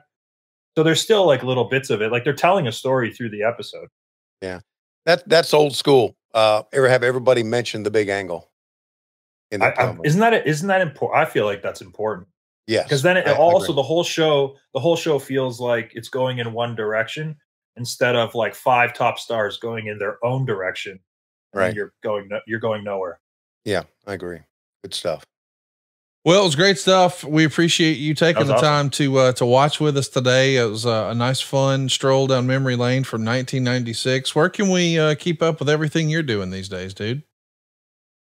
Well, right now I'm wrestling for Ring of Honor. So if you go to watchroh.com, you can sign up there to check out what we got going on in Ring of Honor. Every week gets better. I look forward to it every week. And I'm wrestling a lot more, so I'm very excited about that. And then on top of that, I'm actually relaunching an old wrestling promotion that I started when I was 19 years old. Wow. And bringing it back to Canada. Yeah. So I'm very excited about Alpha One Wrestling coming back on February 4th in Hamilton, Ontario. The tickets are all gone. There might be like 5 or 6 tickets left. But since it's sold out, I'm actually giving the show away for free on YouTube. So if you just go to my YouTube channel, youtube.com/EthanPageVlog, you can watch the whole show absolutely free this Sunday at 4:00. How about that? Plugs like a pro. Congrats on the promotion and bringing it back. Yeah. And we'll be sure to check that out on your YouTube page. That's awesome, man. The YouTube again, youtube.com/EthanPageVlog. Yep, that's it. Tony, I had a great time watching this old episode of Nitro, and we managed to get out of here unscathed today. Got a couple edits for you, but other than that, we did it. We did it, Tony. Another one in the can. How about that? And once again, for anybody who tuned in, wanted us to comment on what is going on in pro wrestling, there's really nothing to comment on. We're just very saddened by what we've heard. Yeah, we want to be your distraction, so we're going to be doing more silly grab ass shit. We'll talk to you about getting your ding dong hard and keeping it trimmed up real nice here again next week. But right now, Tony, it looks like it's about that time. We are at the end of Rey Mysterio and Psychosis in this great luchador match. Oh my goodness, there's a run-in. There is a masked wrestler that I've never seen. It must be a new luchador. Yes, we understand it's a luchador from Canada. It's Toto La Pagina del Ego Ethan. And he climbs up on the top rope and slips and falls. My God, where did he get that ugly ass shirt? That must have been one that he wore the last time that we were in Garland, Texas. We're desperately out of time. We'll see you next week. That's an inside joke on what happened when. We come to you each and every Wednesday on Cumulus Westwood 1, but Mondays we come to you ad-free on Patreon, patreon.com/WHW Monday. Of course, adfreeshows.com. For the first time ever, STARRCAST goes international. Oceania Pro Wrestling and Visit Victoria present STARRCAST Down Under, set to take Ballarat, Victoria by storm from April 11th through to April 14th. Bringing the STARRCAST experience to Australia. And with all the staples of STARRCAST that have made it a wrestling fan's dream destination. Meet and greets with your favorite wrestling stars of yesterday and today. Live stage shows including a Sunday with Bret Hart, a retrospective on his Hall of Fame career, including a special watch-along celebration of the 30th anniversary of the Hitman's legendary WrestleMania 10 match against his brother Owen. Also including an audience Q&A with the excellence of execution. We'll also have live wrestling shows, in-ring action including Mickie James's all-women's show, Her, and a special supercard, Bret Hart's Australian Stampede. All this along with the photo ops, autographs, merch and memorabilia, making Ballarat the place to be this April. Never before has a weekend like this taken place in Australia until now. STARRCAST Down Under, presented by Oceania Pro Wrestling and Visit Victoria. Tickets are available now. Visit STARRCAST.com for more information. Hey, it's Conrad Thompson here to tell you a little more about what AdFreeShows.com is all about. Get early, ad-free access to more than a dozen of your favorite wrestling podcasts every single week, starting at just $9. That's less than 20 cents an episode each month. And yes, you can listen to them all directly through Apple Podcasts or your regular podcast apps. How easy is that? Ad-Free Shows also has thousands of hours worth of bonus content and docuseries like Title Chase, Eric Fires Back, Conversations with Conrad, and The Insiders. Plus new series like The Book with David Crockett, Monday Mailbags with Mike Chioda and Nick Patrick, and a whole lot more. And you want to talk about early? You can't get any earlier than listening to the shows live. You can be a part of the live studio audience as we record the podcast. Plus ride shotgun alongside your favorite childhood heroes for live watch-alongs, Q&As, and other interactive experiences every single month. Come on now, see for yourself what thousands of other wrestling fans from around the world have discovered, that AdFreeShows.com is the best value in wrestling. Check it out today, and hey, when you do, the first week is completely free. AdFreeShows.com.